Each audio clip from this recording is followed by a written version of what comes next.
जिम्मेदारी कह करके गोली मारी गई, तब से मुझे पेन हो रहा। हम हिसार में थे, एक छात्र को मार दिया गया। वहीं हमें खबर मिली कि दिल्ली के एक कांस्टेबल ने सिर्फ इतना कहने पर कि हम बिहार से हैं, बिना किसी पूछताछ के सीने में गोली मार दी। भागे भागे आए, सोचते रहे जिम्मेदार कौन और ये कब तक।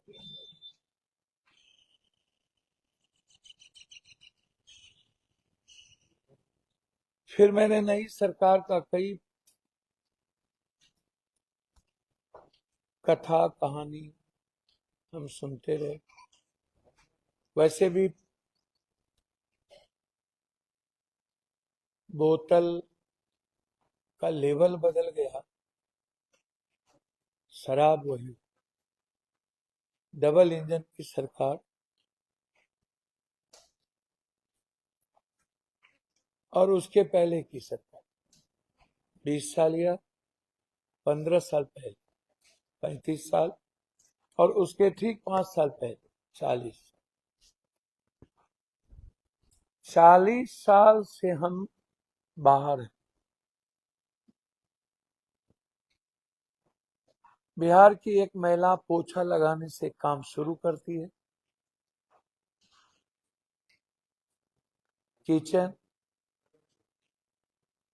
से लेकर सब्जी बेचना, अंडा बेचना, सत्तू बेचना, गोलगप्पे बेचना, फल बेचना,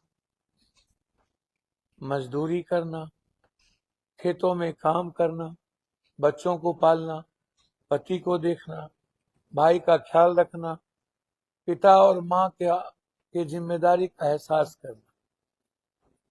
बिलखती रह, मिलता क्या है? माँ बहन की गाली।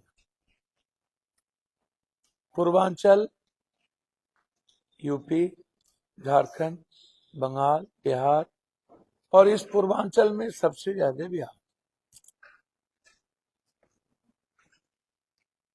और जब मैं वक्तव्य सुनता हूं, मुझे आश्चर्य होता है। सरकार तो आपकी ही थी, और नीतीश कुमार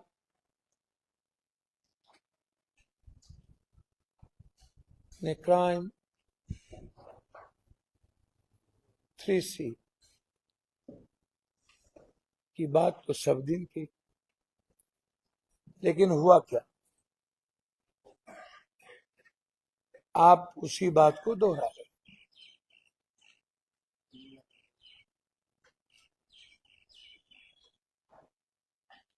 मुझे आश्चर्य होता है। मैं टॉप क्रिमिनल का नाम बताऊं आपको सुन लेना चाहिए।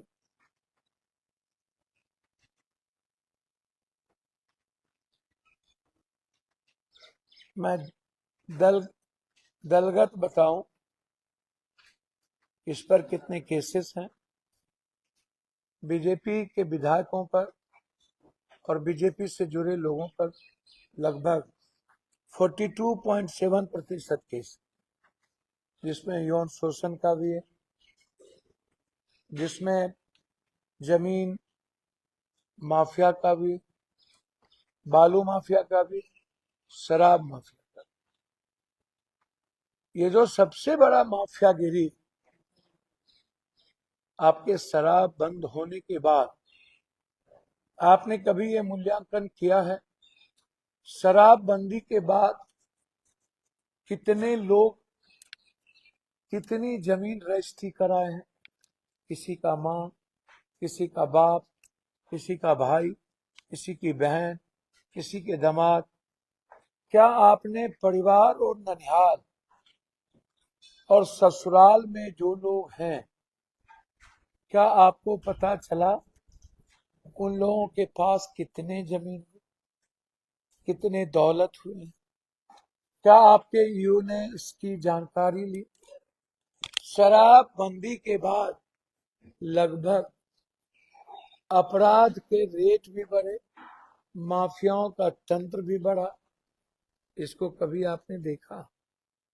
आए तो आपने फाइल निकाली, किन किन पदाधिकारी के कौन कौन अरबपति हुए, कौन कौन आईएएस अरबपति, कौन आठक पाठक कितने पैसे कमाए,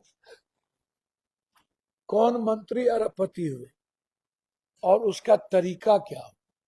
नेपाल, बंगाल, यूपी, दिल्ली, हरियाणा, कितने लोग अरबपति हुए, झारखंड। आप सभी जिलों में जाइए, मैं आपको लिस्ट दूंगा। मेरे पास बिहार के लगभग शराबबंदी के बाद किन किन लोगों के 5 माले बिल्डिंग बने हैं, मेरे पास जिला वाइज लिस्ट है। आप निकालिए। आप निकालना नहीं चाहते क्योंकि ये माफिया किसी न किसी दल से, या तो बीजेपी या तो जदयू, अधिकतर क्योंकि सरकार उसकी थी तो काम उन्होंने किया। विपक्षी पार्टी के भी है, उसमें जो मुख्य विपक्षी पार्टी है उनकी भूमिका भी सेम बराबर, कोई मतलब नहीं। उसके पहले जब झारखंड बटी थी तो मेरे पास कुछ नहीं बचा। 2 चीजें थी, एक तरफ नदी था, दूसरी तरफ बालू। हमारे पास रोजगार के और जिंदगी जीने के कोई रास्ते नहीं थे। फिर हमने क्या किया? हमने एक नई माफिया की रोजगार नीति चलाई।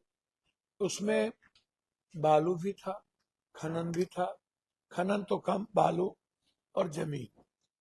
जमीन में लगभग कौन लोग इन्वॉल्व?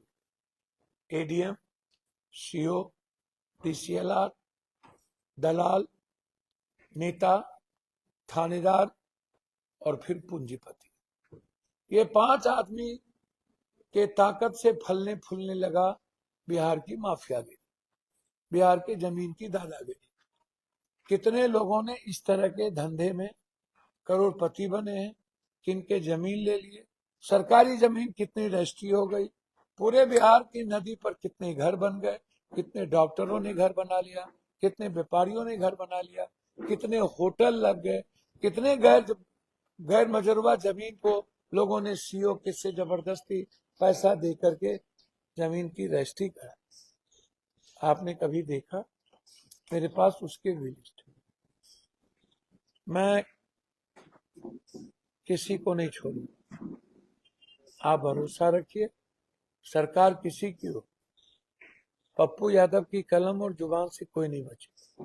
मेरा अभियान बिहार के सभी नदी नालों पर जो घर बने हैं सबसे पहले हमला उस पे हो। और मैंने शुरुआत लोकसभा में लगभग 10 बार, पीएम को लगभग आधा दर्जन से ज्यादा, और लगातार इसकी इंक्वायरी ईडी सीबीआई को, और कोर्ट में भी मैं हलफनामा दायर किया। कब मुक्त होगा? नहीं तो एक दिन यह बिहार नदी के बंद होने के कारण नासूर बन जाए और कोई नहीं बचेगा।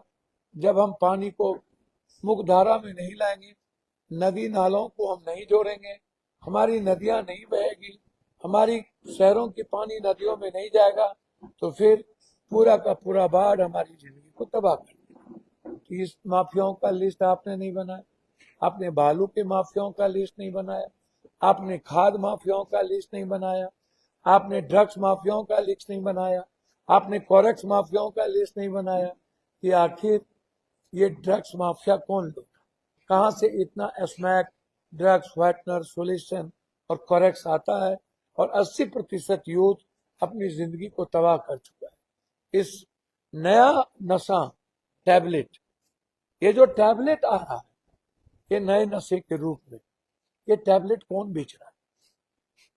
ये टैबलेट कौन बेच रहा है? मैं जानना चाहता हूं। क्यों? काय? ये मेडिकल माफिया ने एक मेडिकल माफिया एक जाल बिछा। बिहार में दो धंधे बढ़े, इन माफियागिरी के बाद सबसे ज्यादा मेडिकल, सिरिंज और रींच।